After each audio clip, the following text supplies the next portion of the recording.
Com satisfação, nós estamos iniciando mais um podcast, Líderes e Tendências, o podcast da nova gestão. Hoje eu estou aqui com a minha vice-presidente da Academia Brasileira de Recursos Humanos, a Raquel Kusama, e com um convidado especial, que é o Gaspar do Celint.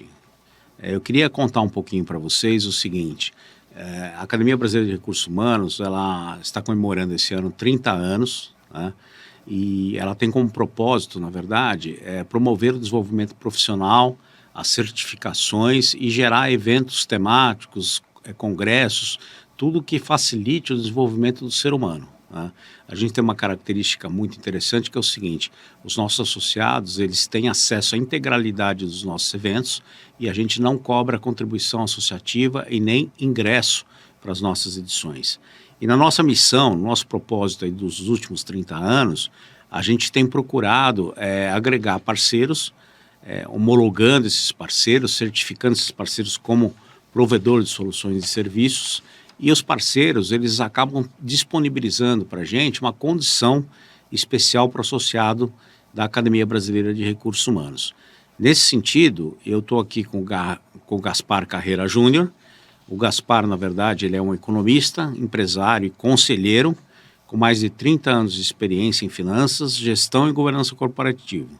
Ele é fundador da GC Experts e sócio do Celint, com foco em empresas familiares e organizações em transformação.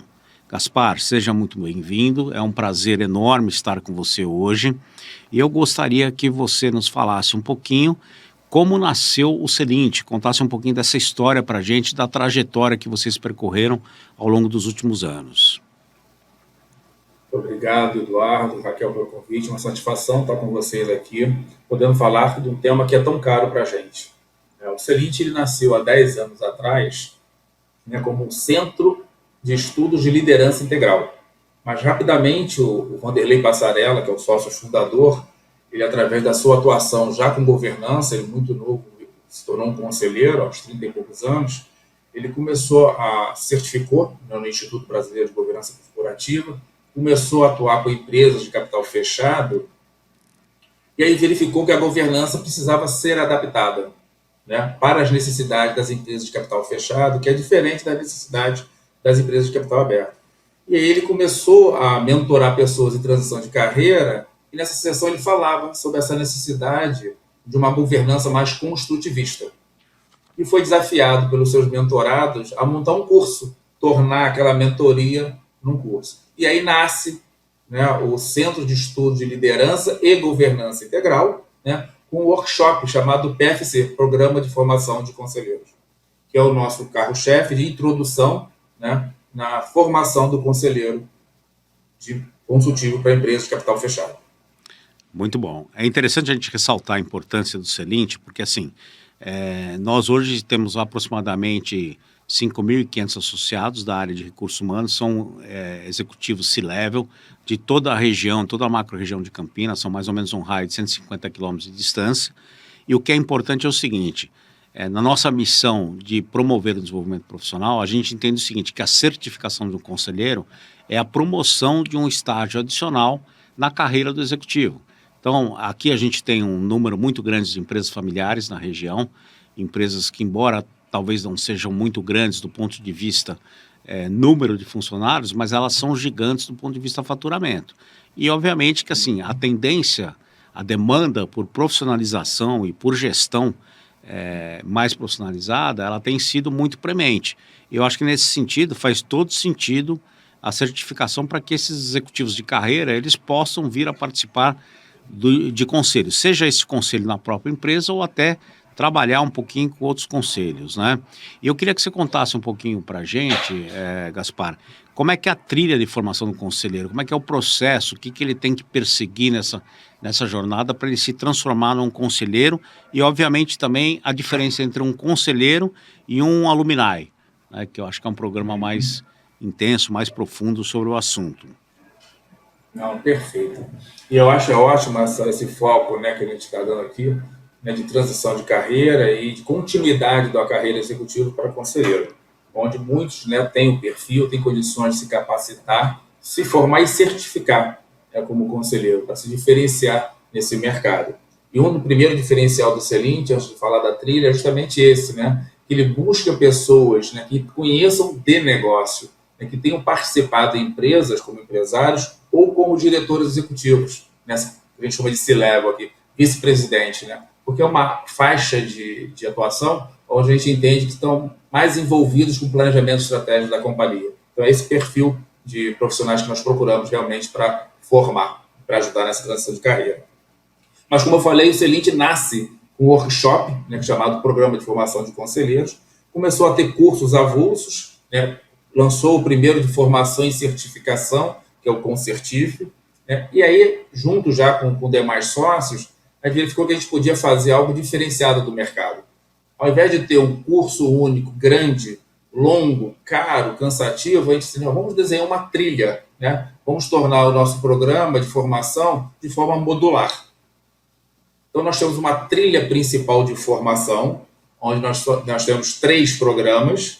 Né? O primeiro é esse que eu falei, que é o programa de formação de conselheiros, o PFC, que é um workshop seguido de uma mentoria, justamente para ajudar no planejamento estratégico e desenvolvimento do executivo como conselheiro.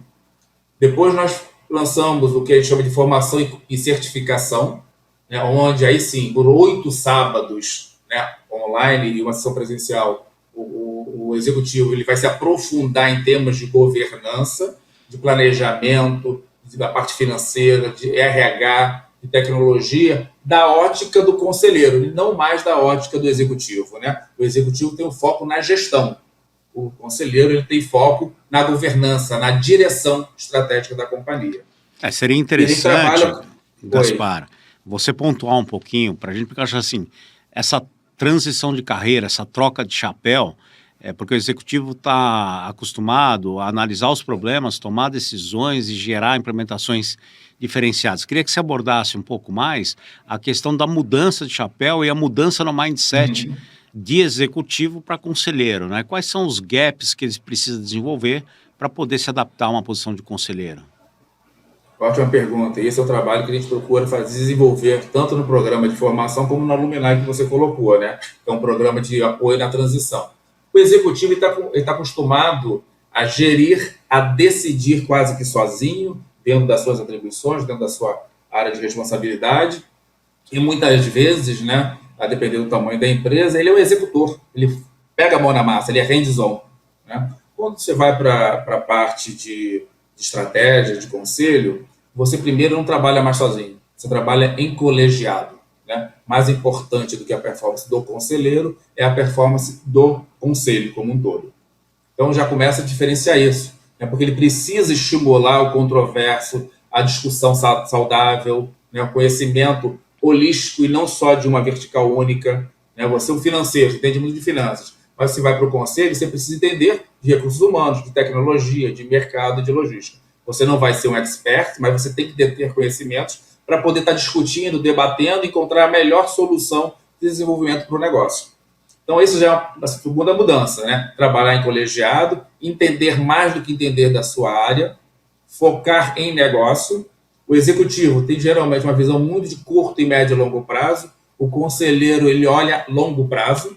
Por isso, o principal instrumento dele é o planejamento estratégico. Então, ele passa a ter uma visão de longo prazo e buscando antecipar tendências do mercado, seja o mercado nacional, seja o mercado internacional.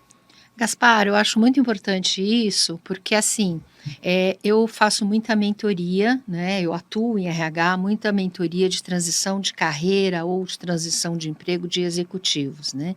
E uma das coisas que a gente procura fazer muito é quando o executivo chega num determinado espaço da carreira dele, o mercado fica um pouco pequeno para ele. E o que eu gosto muito de trabalhar é essa questão assim, vamos fazer uma expansão maior?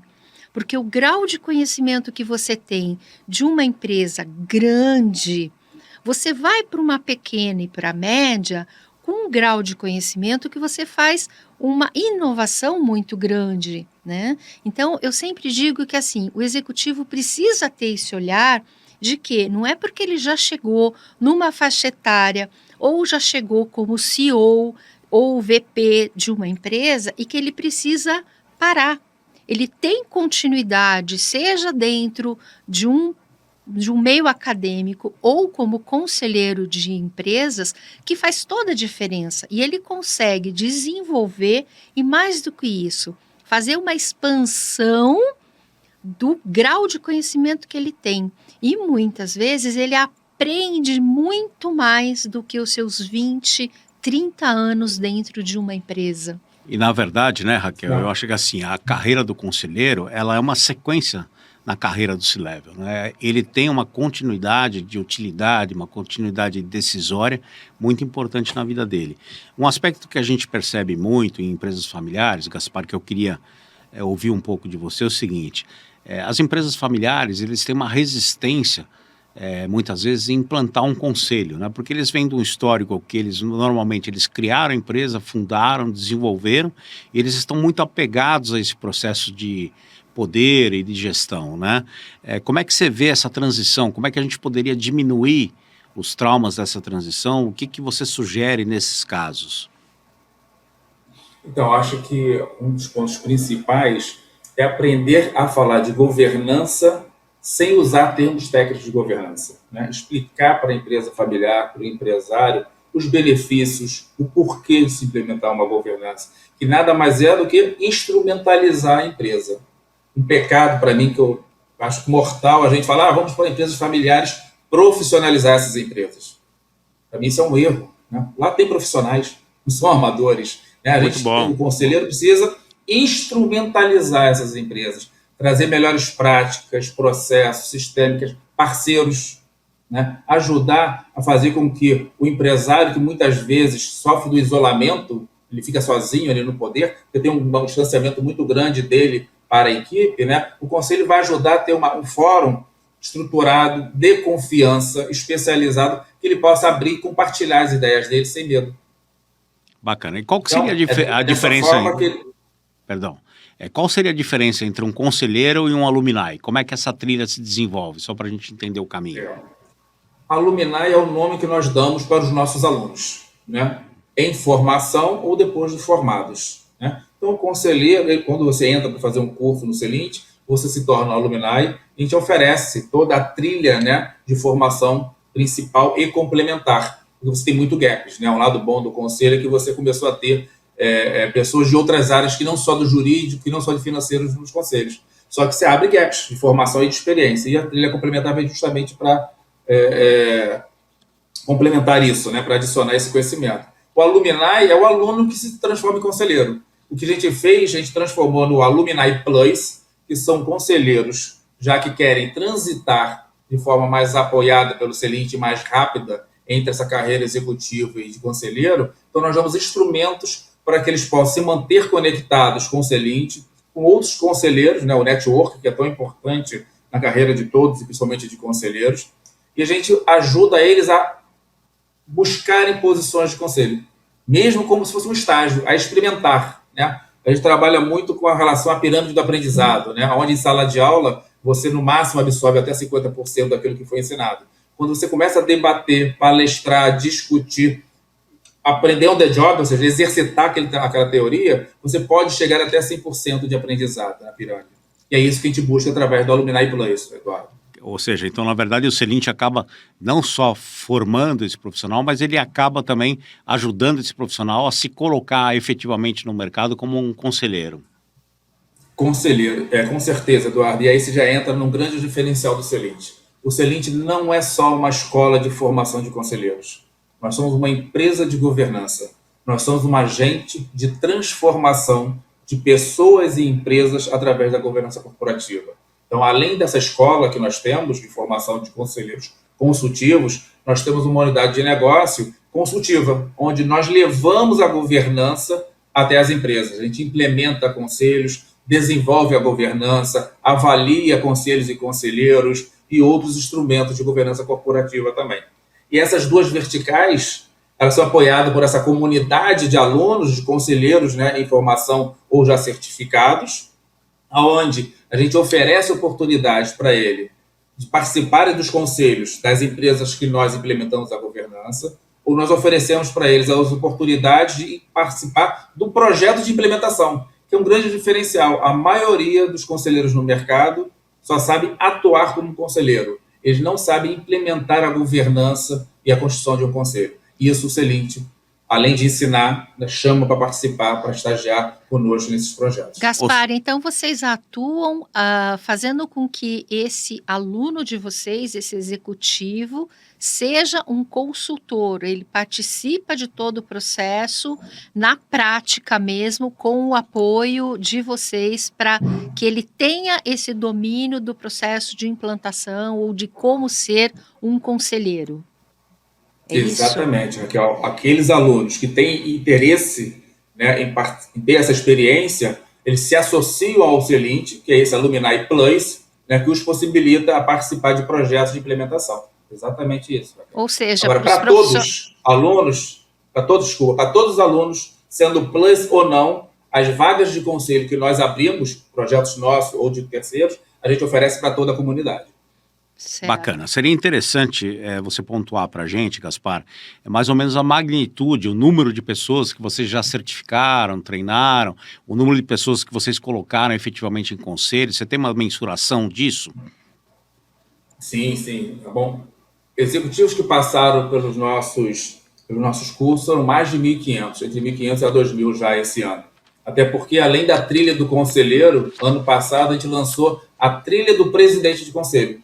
Isso também é o mais um pioneirismo do Celint, que no Brasil não existe. Né? Que é o presidente de conselho é o grande orquestrador e integrador da governança e da gestão. Então, precisa também de formação e certificação esse profissional. Seria interessante você contar um pouquinho para a gente da trilha de formação e os diferenciais para a formação de um presidente de conselho. Legal. O conselheiro, a gente mostra os principais instrumentos, a gente mostra a responsabilidade que ele tem sobre o negócio, sobre o desenvolvimento desse negócio. Como eu falei, são 3 cursos de formação, além dos 12 complementares que a gente tem para tirar gaps na experiência e da sua formação. Quando você já tem experiência e já começa a coordenar ou liderar o processo de governança de uma empresa, a gente entende que você precisa fazer uma certificação para presidente de conselho, que é a função, como eu falei, que vai ser responsável por integrar os conselheiros, por chamar a participação dos conselheiros, por estar conversando com o empresário, né, sobre como desenvolver o negócio e a governança. Esse presidente de conselho, como eu falei, ele é um orquestrador. O papel dele não é só na reunião, é fora da reunião também. A gente está falando aqui de empresas familiares. Então, a gente tem, né, a teoria dos 3 círculos, onde nós temos a necessidade da governança na empresa, na propriedade ou na sociedade e na família. O presidente do conselho, muitas vezes, ele vai precisar fazer essa conexão, essa integração entre esses 3 polos: família, negócio e propriedade. Bacana. Por isso é tão importante ter uma formação específica. Não adianta só experiência para ser um conselheiro ou presidente. Precisa ter prática, né? Eu vi que, inclusive, vocês propiciaram um evento, um intercâmbio, na verdade, somente com presidentes de conselho, né? Foi o primeiro evento esse ano. Conta um pouquinho para a gente como é que foi isso. Então, essa trilha do presidente, né, além do curso específico de desenvolvimento do presidente, eles têm mais 2 programas e tem a imersão. Nosso objetivo com a imersão é fortalecer o networking dos presidentes de conselho, e assim como os presidentes de empresas, né, são tanto quanto isolados, né, que eles estão num cargo de liderança, né, e poucos relacionamentos. Então, a gente quer que esses presidentes tenham um ambiente seguro, rico, né, de troca de conhecimento, de experiência, para em conjunto buscarem e desenvolverem novas soluções para as empresas de capital fechado e familiares. Foi o nosso primeiro evento em Campos do Jordão, foi um sucesso. Né? Já temos agendado o 2º evento, para o ano que vem, em fevereiro, já tem data marcada, todo mundo já chegou muito entusiasmado, né, para o desenvolvimento dessa imersão. E aí, o que é legal, não é só você, presidente, você pode levar a família também, né, porque a gente passa a fazer um trabalho conjunto familiar. E nós somos seres integrais, a gente fala da governança integral do Celint. Então, a gente não é só profissional, nós somos pessoa, nós somos família, nós somos profissionais. Então, a gente quer que a gente tenha um ambiente, né, desse seguro, confortável, um fim de semana que você vai se dedicar ao desenvolvimento da sua ação, da sua atuação como presidente, mas também vai estar se relacionando, vai estar integrando com a família, criando novos amigos. Isso ajuda muito a fortalecer essa corrente. Gaspar, quais são os gatilhos para uma empresa estruturar um conselho? E quais são os benefícios que uma empresa passa a ter com uma governança madura? Boa pergunta, Raquel. Acho que o principal hoje que a gente tem encontrado nos nossos projetos que a gente vê no mercado é a necessidade de um planejamento e uma boa execução sucessória. No Brasil, as empresas familiares representam 90% dos empreendimentos. Apenas, em média, 36% passam da primeira geração para a segunda geração. A maioria não consegue por problemas de governança, porque não tem instrumentos para isso, não tem planejamento. Então, planejamento sucessório e patrimonial é um primeiro gatilho. O segundo é que o empresário se sente muito isolado. Ele não tem com quem compartilhar os desafios, as necessidades e as dificuldades. O conselho é um grupo de especialistas que vem fazer esse apoio. O outro, né? Muitos negócios, e a gente está vendo isso muito no Brasil, a questão da taxa de juros, problemas macroeconômicos, geopolíticos, é a estagnação dos negócios ou declínio dos negócios. O conselho vem aportar, como você mesmo trouxe, uma diversidade de conhecimentos que vai ajudar esse empresário a fazer o que a gente chama de turnaround, né? A inverter essa tendência negativa de negócio para uma tendência positiva. O outro, e aqui no Brasil com uma taxa Selic de quase 15%, juros absurdos, né? Um conselho ajuda as empresas a ter um rate, né? Uma taxa melhor perante o mercado. O mercado começa a dar mais crédito e taxas de juros melhores, mais atrativas, financiamentos mais longos para aquelas empresas que têm uma governança estruturada. Não é só ter o conselho, é ter uma governança estruturada com um conselho constituído. E um conselho com uma boa composição, com uma boa articulação, com boa agregação de valor. A gente tem visto isso no mercado realmente, Gaspar, que alguns fundos de investimento, eles têm sido seletivos, né? Exato. As empresas que têm uma governança, um compliance bem estruturado, eles têm mais facilidade para captar fluxo de caixa no mercado e muitas vezes eles têm taxas de rating e risco menores, né? Porque eles estão devidamente estruturados. Então é uma diferença muito importante. Se você tivesse que pontuar para a gente, de uma forma resumida, nós temos diversos players no mercado que trabalham com governança, né? Se você pudesse elencar para a gente pontos diferenciais entre o Celint e os demais players, o que você ressaltaria para a gente? Acho que o primeiro já mencionei, a curadoria que a gente tem por nossos alunos, né, com nossos executivos. A gente não aceita gerente, média gerência, diretoria. Precisa ter um nível tal de experiência que transforme negócios. Né? Para a gente, o conselheiro é transformador de negócios. Então, a gente tem uma curadoria sobre os nossos alunos para que eles possam fazer nossos cursos. Essa curadoria seria uma entrevista prévia, é isso? Uma entrevista prévia, uma qualificação prévia? Análise do LinkedIn, currículo e entrevista em caso de sessão. Perfeito. Okay? Um segundo diferencial, nós sócios, todos nós já fomos altos executivos ou somos altos executivos, também somos conselheiros atuantes. Alguns como eu, Vanderlei, Yuri e o Arthur, nós somos conselheiros profissionais. A gente vive de governança. Esse é o nosso maior propósito, né? Democratizar a governança no Brasil, o acesso à governança. O outro é a gente traz para a sala de aula toda a nossa experiência como conselheiro e como empresa de governança, de consultoria. Então, eu sempre costumo dizer que a gente demonstra dentro da sala de aula a vida como ela é. As nossas aulas, a gente traz muito debate com base na nossa experiência, traz muito análise de casos. Então, é uma aula muito intensa. Né? E a gente sempre promove muito, em termos de comunidade, o networking, é um outro diferencial. E, né, ter o braço de governança, onde a gente alimenta a nossa base de alunos certificados de vagas, ninguém tem no mercado. É isso que eu acho importante quando você pensa, né, nos altos executivos que eles estão fazendo a transição de carreira, eles sempre precisam, porque hoje as pessoas têm uma longevidade muito grande, né? Hoje as pessoas saem de uma empresa, mas elas têm muito tempo pela frente ainda. E quando ela consegue usar toda a inteligência de mercado, a visão sistêmica, que isso só se adquire com uma expertise de mercado. A visão sistêmica, ela é diferente quando você tem 20 anos ou quando você tem 40, 50, 60 anos, né? E é importante que o mercado hoje ele não termina aos disso, 60 né? anos, né? Você tem executivos de 80 60, anos que eles estão 70. atuantes, né? E fora do Brasil também tem muito disso, né? E hoje o que eu vejo assim, o empresário, ele pode ser proprietário de uma empresa e conselheiro de outra. Sim. Assim, essa troca entre empresários, olhando o negócio do outro, ajuda muito no processo de amadurecimento e de resolução de problemas ou situações que às vezes o empresário que está ali acha um problemão, uma visão de fora, não, é uma situação que a gente resolve assim, assim, assado. Fica mais Raquel, simples, né? você tocou num ponto nevrálgico para mim.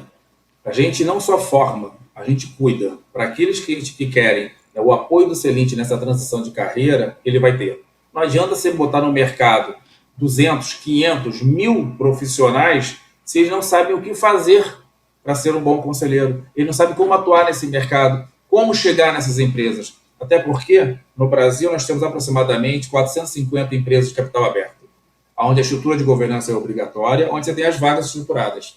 As empresas familiares, que são 90% do Brasil, milhares de empresas, não têm obrigatoriedade de ter governança. Então, não tem um monte de vaga de conselhos. Então, a gente instrui e apoia nossos alunos a inspirar e educar o empresário, a formar a governança para depois, sim, criar essas vagas. E muitas vezes o proprietário de uma empresa menor, ele não sabe a diferença, e às vezes ele cria um conselho na empresa achando que é o conselho que se fala no mercado, mas não, é uma reunião de profissionais da empresa e não no papel de conselheiro, porque o conselheiro ele é diferente, ele vem com uma experiência e orienta a empresa a desenvolver novos processos. Então, essa muita confusão no mercado com isso. Exatamente. Então, ter um curso de formação colabora tanto para o executivo quanto desenvolve o mercado para entender o papel do que é ser conselheiro. Não, é importante. Raquel, Eduardo, olha que interessante, desculpa, olha que interessante. Cada vez mais nós estamos tendo empresários nos nossos cursos de formação de conselheiro e governança. Justamente para eles começarem a ter essa consciência do que é ter um conselho, do que é ser um conselheiro, que é diferente de um mentor, que é diferente de um consultor, né, que é diferente do conselho de administração que é praticado nas empresas de capital aberto. Por isso que a gente prega uma governança construtivista. Ele vai ajudar a construir o negócio. Ele não vai estar lá só para palpitar ou para fiscalizar. As empresas de capital fechadas, familiares, não precisam de ninguém fiscalizando apenas. O conselho de administração, em geral, ele olha para trás, pelo retrovisor. O conselheiro construtivista, o conselheiro consultivo, ele tem que olhar o negócio para frente, para a evolução, para a sua transformação. É isso que a gente prega, é isso que a gente pratica no Celint. E nessa proposição, ele vai ajudar o empresário a pensar em estratégias, em novos mercados, em perfil, que aqui a gente está falando de RH, de profissional de RH. Sim. Ele vai ser um par junto com recursos humanos das empresas para criar novos caminhos, para criar novos perfis, para mudar o processo de seleção, aí falando um pouquinho do nosso contexto, né? Para criar treinamentos, capacitação para os gerentes que estão dentro da empresa, para que a empresa dê um salto e não só cresça, né? Para que a empresa tenha a maturidade para estar competindo em outros níveis, nacionais ou internacionais. Eu acho que o Celint contribui muito nessa questão do treinamento, né? Inclusive, vocês tiveram Fórum Anual de Conselheiros em 2026, eu tive em 2025 e agora vão ter novamente em 2026. Eu tive a oportunidade de participar do evento, fiquei bastante impressionado. Queria que você contasse um pouquinho desse Fórum Anual e como é que vai ser o próximo Fórum agora em 2026, que acho que já está programado também, né? Ah, sim, setembro, dia 24 de setembro, o nosso Fórum 2026. E nossa comunidade tem que estar atenta. Geralmente, nós fazíamos sempre o Fórum em novembro, você teve lá. Esse ano a gente vai fazer em setembro. E é uma maneira de nós, do Celint, fazer um advocacy, né? De levar e ampliar o conhecimento de governança para todo mundo. E a gente traz para esse fórum a visão de empresários, de executivos, de conselheiros, de empresas grandes, pequenas, startups, empresas de capital aberto, empresas de capital fechado, familiares, não familiares. Então, a gente tenta fazer um portfólio de agentes muito rico, né, muito diverso, uma palavra que está tão na moda, né? Muita diversidade, complementaridade, para ser um fórum rico de experiência, rico de desafios e de conhecimento. Todo ano tem um tema principal, né, diferente. A gente já falou sobre o conselheiro transformador ano passado, falamos da empresa familiar, da governança da empresa familiar, e esse ano nós vamos falar de um tema muito importante, né, que é a dupla missão dos conselhos. O conselho precisa proteger e ajudar a proteção do legado daquela empresa, cultura, gente, o que ele já construiu até aqui, mas ele também precisa o quê? A fazer essa empresa a crescer, a inovar, a usar novas tecnologias. Essas empresas hoje no Brasil, poucas sabem, né? A gente fala muito de inteligência artificial, mas isso está restrito a 200, 300 pessoas no Brasil. Mas conhece a ChatGPT, conhece aplicativo, mas não a inteligência artificial, na verdade. Isso é um exemplo aqui que eu estou dando. É como eu falei, nós temos que instrumentalizar essas empresas. Nesse fórum anual, Eduardo, a gente busca fazer isso. Traz pessoas com conhecimento para compartilhar experiências com empresários, conselheiros e executivos de empresas abertas e fechadas, pequenas, médias ou grandes. Muito bom. Eu queria, inclusive, colocar para as pessoas que nos assistem, né, na nossa parceria com o Celint, nós vamos ter o evento agora que é o Congresso Inovar, em 30 de junho, que acontece em Campinas, no The Royal Palm Plaza, e a gente vai ter nesse evento a coordenação de um painel específico sobre conselhos, sobre formação profissional, liderado pelo Celint e contando com painelistas que tenham experiência nesse mercado de conselheiros. Mais uma vez, a gente tenta levar para o público de empresas locais um diferencial e um conhecimento adicional dessa carreira, dessa trilha de conselheiros, né?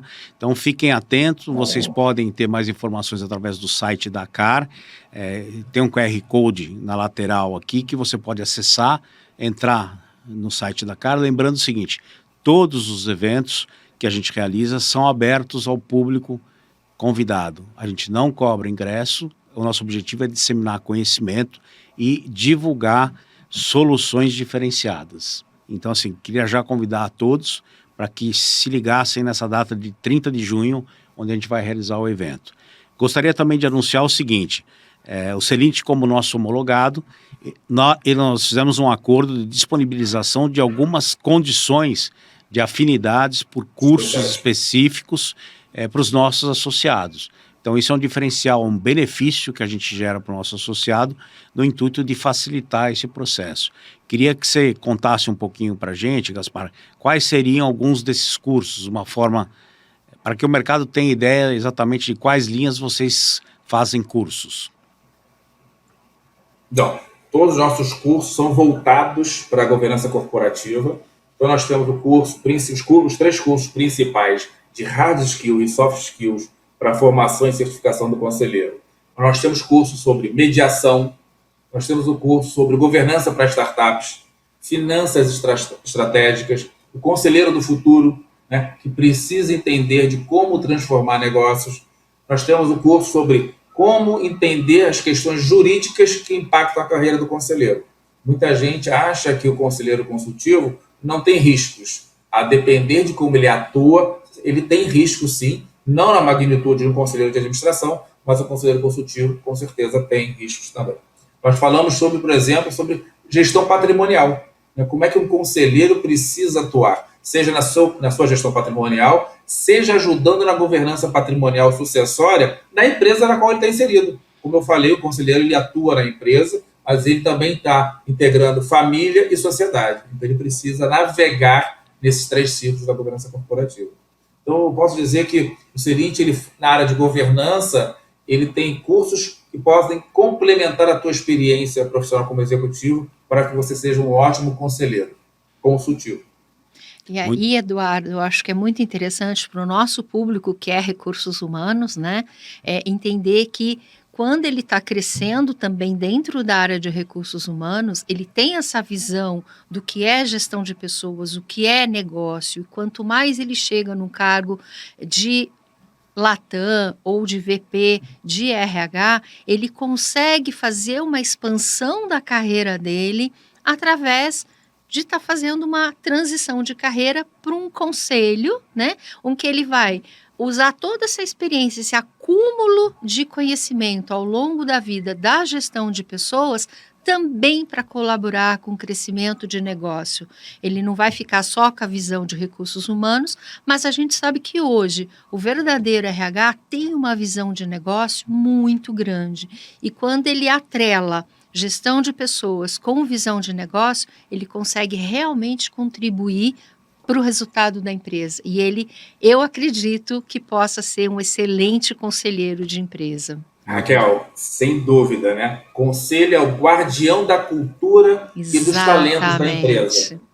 Logo, um conselheiro que vem da carreira executiva de recursos humanos é super bem-vindo e super bem valorizado, né? As empresas, na média, né, elas não têm modelo de remuneração, por exemplo. Ela não tem avaliação de pessoas. Ela não tem cultura estruturada. Como é que ela vai crescer? Planejamento sucessório não é só do dono da empresa. Não. Sucessão é de todos os níveis hierárquicos da companhia. O RH, né, o executivo de RH, o se tornar conselheiro, ele traz isso na bagagem. Sim. E aí ele vai conseguir instrumentalizar as empresas familiares para acabar com esse problema essa estatística, né, de só 30% chegarem na segunda geração e, pasmem, só 7% das empresas familiares no Brasil chegam até a quarta geração. Isso significa que empresários da nossa faixa etária não terão seus netos conhecedores do nosso negócio. Exatamente. Não existirá, né? É isso aí. E a gente tem essa experiência, né? Aqui na região de Campinas, a gente olha quantos negócios que sumiram. Negócios famosos, né? Marcas fortes que desapareceram. Né? Muito bom, Gaspar. Eduardo, olha que bom. Desculpa, última coisa. Você falou do evento, né, da CRH em Campinas. Só antecipando, nós vamos ter um painel bem diverso. Dentre eles vai ter um empresário local de Campinas. Muito bom. Implementou governança na sua empresa, se certificou conosco. Hoje ele é um expert em governança pelo Celint. Bacana, vamos divulgar isso em breve. Gaspar, aproveitando aí as nossas considerações finais, eu gostaria de te agradecer a confiança do Celint na Academia Brasileira de Recursos Humanos. Fico muito satisfeito, tanto eu com a Raquel, com a nossa parceria. Tenho certeza que vai ser muito proveitosa e queria te pedir para você deixar uma mensagem final para os nossos espectadores, os profissionais que nos assistem, os empresários, com uma palavra sobre Celint, sobre conselheiro, sobre certificação. Assim, a mensagem que eu dou para todos é que, por mais que a carreira de conselheiro possa ser uma evolução e uma continuidade de executivo, a gente entende que a gente precisa de formação, mas, acima de tudo, a gente precisa de protagonismo na nossa carreira. Né? O executivo está muito acostumado a ser passivo. Nós, conselheiros, principalmente o consultivo, a gente precisa ser proativo. Proativo na busca de empresas, na busca de empresários, em inspirar a governança para essas pessoas que desconhecem. Um conselheiro consultivo, ele não é só um conselheiro, ele é um educador, é um inspirador, ele é psicólogo, então é uma multifaceta. Né? Mas se ele não protagonizar, se ele não se expor no mercado como um conselheiro, ele não vai conseguir atuar. Então seja protagonista da sua carreira, seja dono da sua carreira como conselheiro consultivo também. Obrigado, Gaspar. Obrigado pela sua colaboração. Obrigado, Raquel. Muito obrigada. Fiquem com Deus, uma boa semana e em breve traremos mais novidades sobre essa parceria. Muito obrigado. Obrigada. Tchau, Um abraço. Tudo de bom aí. Prazer. Tchau.